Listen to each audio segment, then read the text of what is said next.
Hi hello నమస్తే, నేను మీ కట్టా Karthik. YS Vivekananda Reddy గారి హత్య కేసులో ఉన్నటువంటి వాళ్ళలో నెక్స్ట్ చనిపోయేది ఎవరు అంటే సాక్షులు పాత్రదారులు వరుసగా చనిపోతున్నటువంటి క్రమంలో వస్తున్నటువంటి అనుమానాలు ఇవి. ఎలక ఎవరిని కొరకబోతా ఉంది, పంది ఎవరిని కరవబోతా ఉంది, ఎవరికి హార్ట్ అటాక్ రాబోతా ఉంది, ఎవరికి అనారోగ్యం రాబోతా ఉంది, ఎవరు చనిపోబోతున్నారు, ఇలాంటి అనుమానాలు సోషల్ మీడియా సాక్షిగా అనేక మంది వ్యక్తం చేస్తున్నారు. కొంత వెటకారం కూడా జరుగుతూ ఉంది.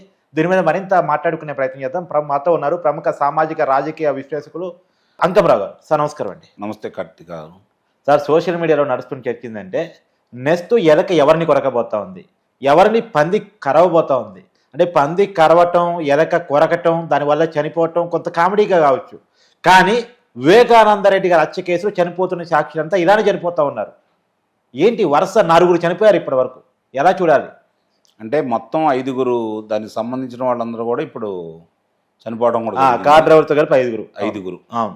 ఎందుకంటే కారు డ్రైవర్ విషయాన్ని తేలిక తీసుకోవాల్సిన పని లేదు. అవును.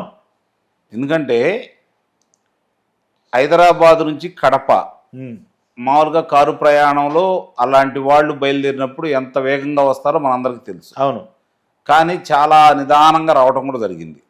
విషయం తెలిసిన తర్వాత తన పినతండ్రి ఏలు పట్టుకొని నడిపించిన వ్యక్తి, అలాగే తన తండ్రి ముఖ్యమంత్రి, అతను రాష్ట్ర మంత్రి, లోక్సభ సభ్యుడు, శాసనమండలి సభ్యుడు, శాసనసభ్యుడు, ఇన్ని పదవులు నిర్వహించిన వ్యక్తి స్వయాన నాటి ప్రతిపక్ష నేతకి పినతండ్రి. ఓకే, అప్పుడు ప్రతిపక్ష నేత. గమనించాలి కదా, ముఖ్యమంత్రికి తమ్ముడు కూడా కదా, ముఖ్యమంత్రికి తమ్ముడు. మరి ఇలాంటి వ్యక్తి అదే ఎన్నికల సమయంలో అతను చనిపోయాడని ఏకుంజాన 4:30కే ఆయనకు ఉప్పందిన తర్వాత సాయంత్రం 4 గంటలకు వచ్చాడు. గమనించుకోవాలి కదా ఇదంతా కూడా. సహజంగా పిన్నాన్ని చనిపోయారంటే వెంటనే వెళ్ళిపోతారు. ఇప్పుడు ఆగమేఘాల మీద ఆ మరుసటి రోజే 17వ తారీఖు నాడు ఎన్నికల దాని గురించి అవినాష్ రెడ్డిని ప్రకటించడానికి ప్రత్యేకమైనటువంటి హెలికాప్టర్లో వచ్చాడు. అవును. మరి పినతండ్రి ఇప్పుడు మొన్న చూసాం మనం, ఎవరు పిన్నెల్లి రామకృష్ణారెడ్డి, ఆయన పరామర్శించడానికి ప్రత్యేకమైన హెలికాప్టర్లో రావడం కూడా జరిగింది. అవును. మరి పినతండ్రికి కారులో రావడం ఏంటి? 2 పిన్నెల్లి రామకృష్ణ కేవలం జైలు మాత్రమే పోయాడు, కానీ ఇక్కడ వివేకానందరెడ్డి గారు మర్డర్ చేయబడ్డారు. అవును. ఇది గమనించుకోవాలి కదా, హత్య గావించబడ్డాడు కదా. మరి దీనికి సంబంధించినంత వరకు అప్పటికి సిబిఐ వాళ్ళు రాలేదు, పోలీసులే దాన్ని పర్యవేక్షణ చేస్తున్నారు. వైద్యులు ఎవరు వచ్చి చెప్పలేదు, శవ పంచనామా పూర్తి కాలేదు. అప్పుడు వైద్యులు కూడా వాళ్ళే కదా, గంగిరెడ్డి గారు, అభిషేక్ రెడ్డి గారు. అయినా సరే అతను వచ్చి గొడ్డలనే ఆయుధంతో ఏ విధంగా ఎన్ని పోట్లు గొడ్డలతో ఎక్కడెక్కడ నరికారు, ఆ నరికిన సందర్భం ఎలా ఉంది, ఎక్కడ నరికితే ఎక్కడ పోయి పడ్డాడు, పడ్డప్పుడు రక్తం ఎంత గారింది, మళ్ళీ అక్కడి నుంచి పొనుకునే చాటుకు ఎలా తీసుకొచ్చారు, అంటే ఇవన్నీ జగన్మోహన్ రెడ్డి గారికి వీడియో కాల్ చేసి చూపించారు సార్. అదే కదా ఇప్పుడు ఆ అమ్మాయి చెప్తుంది. ఆ రోజు డాక్టర్ సునీత గారు చెబుతుంది. అలాగే గూగుల్ టేక్అవుట్లో కూడా తెలుస్తున్న దాని ప్రకారం చూసుకుంటా ఉంటే ఆ రోజు జరిగిన సంఘటన మొత్తాన్ని వీక్షించారు. జగన్మోహన్ రెడ్డి వీక్షించాడా, లేకపోతే భారతిరెడ్డి గారు వీక్షించారా, లేకపోతే అవినాష్ రెడ్డి వీక్షించాడా, ఇవన్నీ కూడా గూగుల్ టేక్అవుట్ ద్వారా చాలా వరకు బయటకు వచ్చినాయి. ఆ అనుమానాలన్నీ బలంగా ఉన్నాయి, అది కూడా వ్యక్తం చేస్తూనే ఉన్నారు. దాన్ని ఇప్పుడు మనం కొట్టవేయలేని పరిస్థితి. ఎందుకంటే జరుగుతున్న పరిణామాలన్నీ చూసుకుంటా ఉంటే అన్ని విధాలా అతను చెప్పాడు అంటే నిస్సందేహంగా ఇప్పుడు రఘురామకృష్ణరాజు గారు చెప్పాడు కదా, నన్ను కొట్టినప్పుడు చూశారు వీడియో కాల్ చేపించి చూశారు అని చెప్పాడు కదా, క్లియర్ చెప్పాడు. కాబట్టి అది జరిగిన తర్వాత కదా రఘురామకృష్ణరాజు గారు అంశం జరిగింది. అవును. కాబట్టి దానికి ఇంకా బలం చేకూరుతుంది. అలాంటి దానికి ఈరోజు బలం చేకూరుతూ ఉంది. మరి బలం చేకూరుతున్న సందర్భంగా మిగిలిన వాళ్ళందరూ అనుమానితులుగానే ఈరోజు చనిపోవడం కూడా జరిగింది కదా. అంటే అదే ఇక్కడ చనిపోయిన వాళ్ళు ఒక భాగం సార్, కానీ నెక్స్ట్ ఎవరు చనిపోబోతున్నారు? సునీత గారా, లేదు అంటే దస్తగిరా, లేదు ఇంకెవరన్నానా? ఈ కీలకమైన అనుమానాలు వస్తూ ఉన్నాయి. ఇప్పుడు ఆ వరుస క్రమంలో దానికి సంబంధించినంత వరకు సాక్షులుగా ఉండే వాళ్ళలో లేదంటే పోరాడుతున్న వాళ్ళలో ఇద్దరు, ఒకటి డాక్టర్ సునీత గారు, 2 షర్మిల గారు. అవును, షర్మిల గారు కరెక్టే, అంతే కదా. కాబట్టి తర్వాత దస్తగిరి నేను లొంగిపోయాను, వాస్తవాలు చెబుతానని చెప్పి న్యాయస్థానం ముందు లొంగిపోయాడు కదా. అవును. అతనికి ఏదన్నా జరిగితే వాళ్ళ మీదకి వచ్చింది.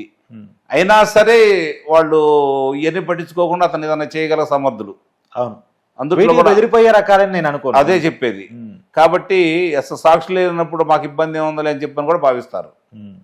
కాబట్టి అలాంటి దానికి కూడా వెనుకంజ అయితే వేయరు దస్తగిరి ఈ కదా. మధ్య కాలంలో కూడా చెప్పాడు సార్, నన్ను బెదిరించారు, జైలుకి వచ్చి బెదిరించారు, తర్వాత కూడా బెదిరించారు, బెదిరిస్తూనే ఉన్నారు, నాకు ఎప్పటికైనా ప్రాణహాని వాళ్ళ నుంచి ఉంటుంది అని మీడియా ముందు ఓపెన్గా చెప్పేశాడు అతను. ఇప్పుడు ఆ రోజు అతనికి వచ్చినటువంటి ఎవరైతే వైద్యుడు ఉన్నాడో అతను ప్రభుత్వ పరంగా కాదు. ఉమ్. ప్రభుత్వ పరంగా కాని వైద్యులు మామూలు కర్మాగారం మా కారాగారంలోకి రారు కదా. అవును. మరి కారాగారంలోకి వచ్చారు అంటే ఎంతమంది అతన్ని వెనకమాలుని నడిపించుంటారు. అవును. అది గమనించుకోవాలి కదా. అవును. మరి ఆ న్యాయస్థానం దగ్గరికి వెళ్ళి ఆ రోజు శివశంకర్ రెడ్డిని కూడా అవినాష్ రెడ్డి ఏ విధంగా మాట్లాడాడో ఆ రోజు అందరూ చూస్తూనే ఉన్నారు కదా. అవును.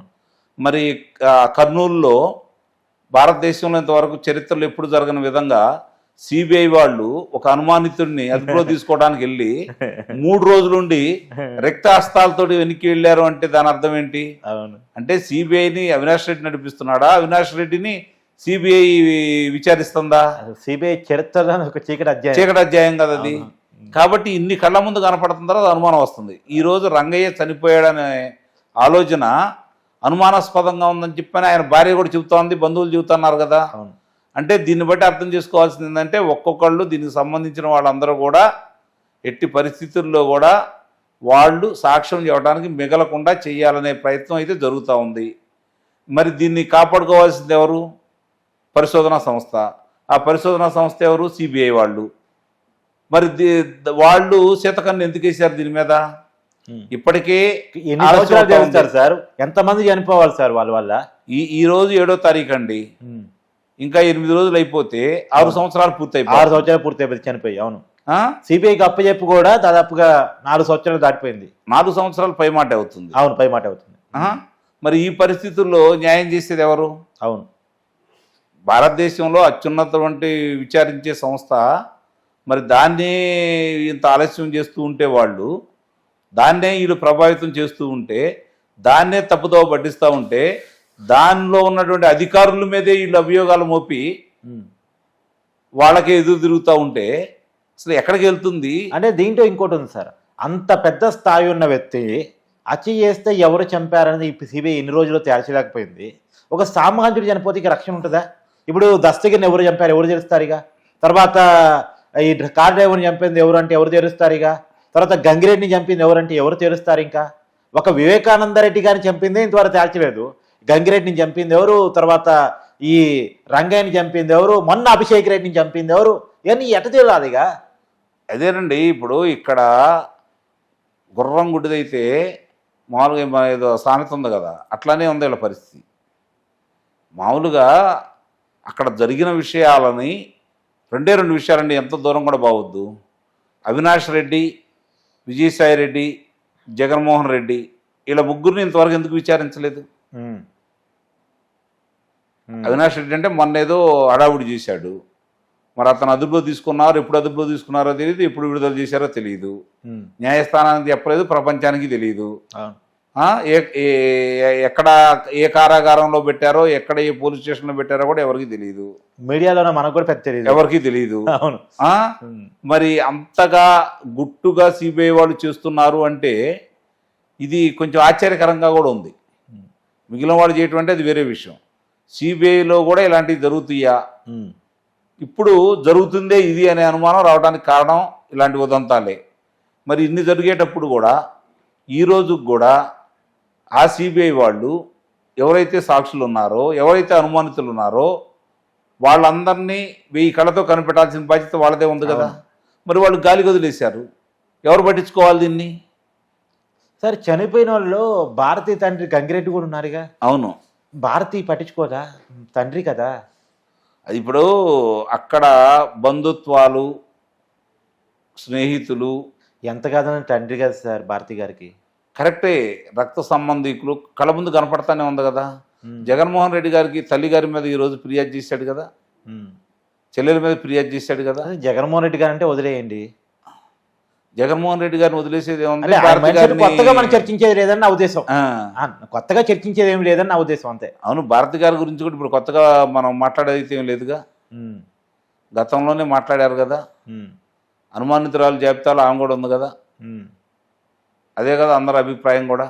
ఉమ్, మరి కన్నప్పుడు కన్న తండ్రి ఏంటి, లేకపోతే ఇంకోళ్ళు ఏంటి, ఉమ్, అవన్నీ వాళ్ళకి పట్టవు కదా. ఉమ్. ఇప్పుడు ఆయనకి మంచి పేరు ఉంది అవును, మంచి పేరు ఉంది. వాళ్ళ తండ్రి గారికి. అవును, ఆయన గురించి చాలామంది కూడా చాలా మంచిగా చెబుతారు. అవును.